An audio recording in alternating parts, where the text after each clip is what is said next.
What is good? What is good, everybody? It's your boy Cam. I just want to wish y'all a happy new year. It's the first day of 2025. Looking forward to having a good year. Hopefully, it'll be a better year for everybody, including myself. But so today is officially game day for the Mavericks in this new year of 2025. And the Mavericks are actually coming off a two-game losing streak. They end up coming up short against the Portland Trail Blazers and end up coming up short against the Sacramento Kings. And our team's been pretty short-handed right now. But we got some of our key guys back. But I'll let y'all know who it is we get back after I talk about this game from the Sacramento Kings. So the first quarter from the Mavericks, they played at Sacramento. They was winning by like 18. They was actually doing really good, and I felt pretty good about it. How they're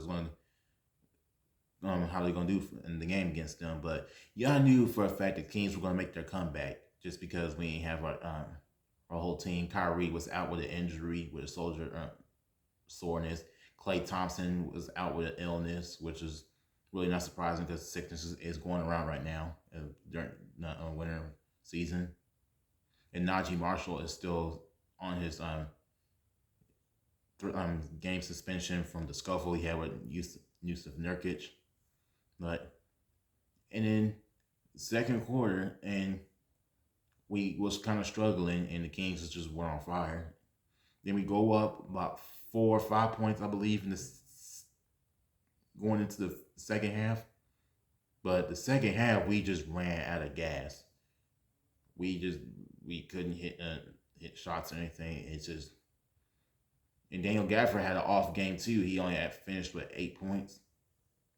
But it's all right though. But good thing we're about to get everybody back from their injuries. But Luka's still gonna be out for like at least until the end of January, I would say.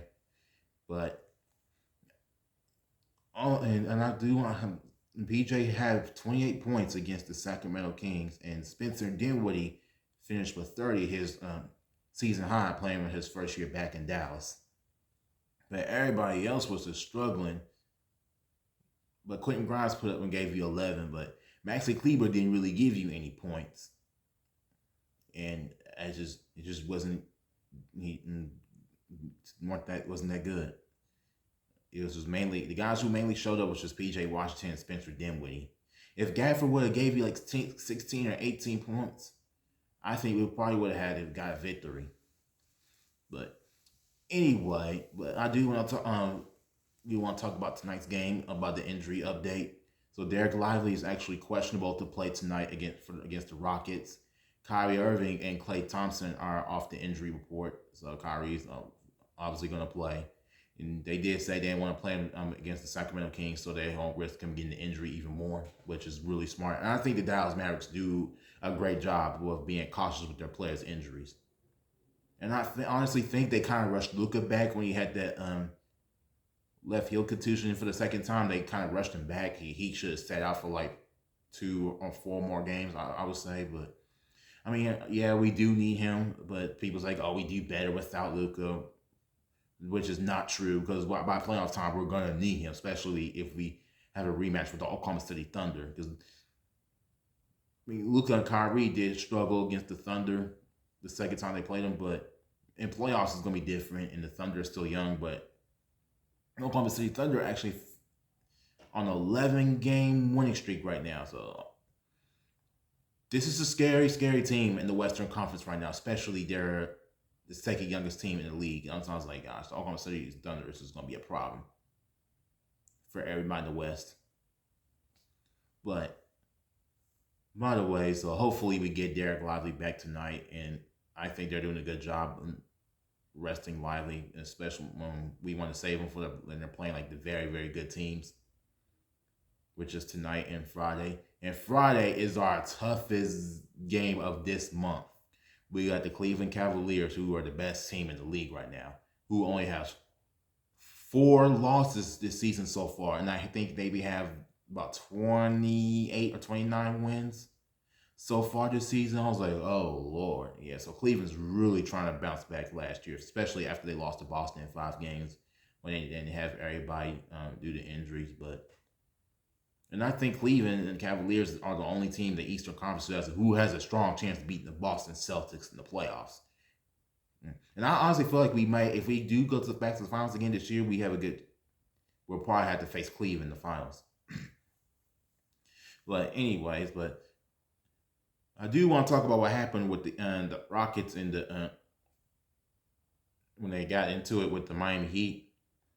So Tyler Hero and Amen Thompson got into it, and then Amen Thompson body slammed him, which was crazy. I was like, damn, he literally just body slammed him. And then, of course, Fred VanVleet bumps into the ref. He gets fined for that, and Jalen Green got fined for being part of the scuffle too. I believe Amen Thompson is suspended just for this game tonight. I think he's the only guy who's suspended right now. And Terry Rozier is actually suspended for 2 games when he was part of that scuffle. This was a little similar to when we played the Suns last week, but I think our scuffle was a whole lot worse than it was from the Rockets and the Heat game. And the Rockets ended up coming up short against the Miami Heat. And they had like a 16-point lead against the Minnesota Timberwolves the other night. And with like 4-5 minutes left, and they still ended up losing that game. Anthony Edwards just went off in that last couple minutes, and the Timberwolves refused to lose. And I think they're now kind of finally figuring out their chemistry. But I still think the Minnesota Timberwolves need another big man. Right. We'll see. It should be a good game tonight, and I believe Dallas has a good chance to bounce back and win. And after that, we just get ready for Cleveland this Friday night, which is going to be the toughest schedule of this week. And I do want to talk about these trade rumors that's been heated up lately, going on with in the NBA. And we tried to bring Dorian Finney-Smith back to the Mavericks, but unfortunately that didn't work out. Dorian Finney-Smith and Shake Milton ended up getting traded to the Lakers for D'Angelo Russell. He actually, D'Angelo Russell used to play for Brooklyn, so now he's getting ready to head back to the Brooklyn Nets.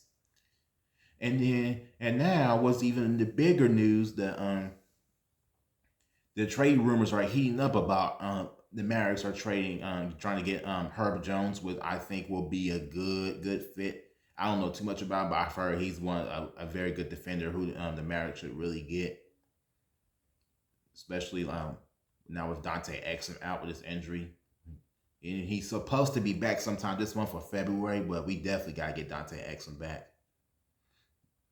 Especially when we play we have a very, very tough schedule this month.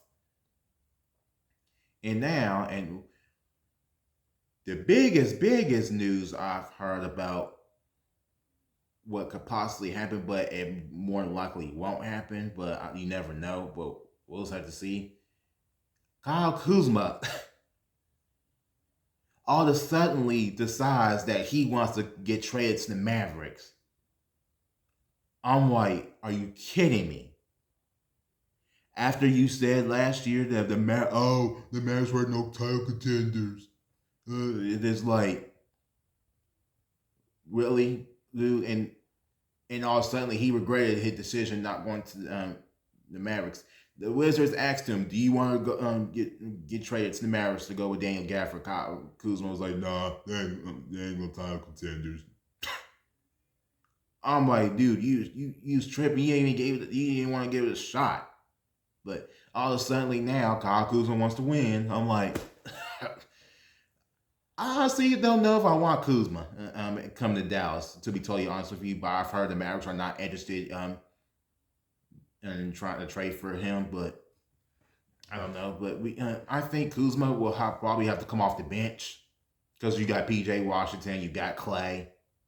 Unless they prefer to have Clay come off the bench and Kyle Kuzma play in front of him. But I don't think Clay will be happy about that. And I think that could mess up the chemistry if Clay and Kuzma have some issues, but I don't know. But I honestly think if we get Kyle Kuzma, I think I might be okay with that, but I'm not really too sure if I want him on my team. Especially he gonna talk about the Mavericks ain't no title contenders, and now all of a sudden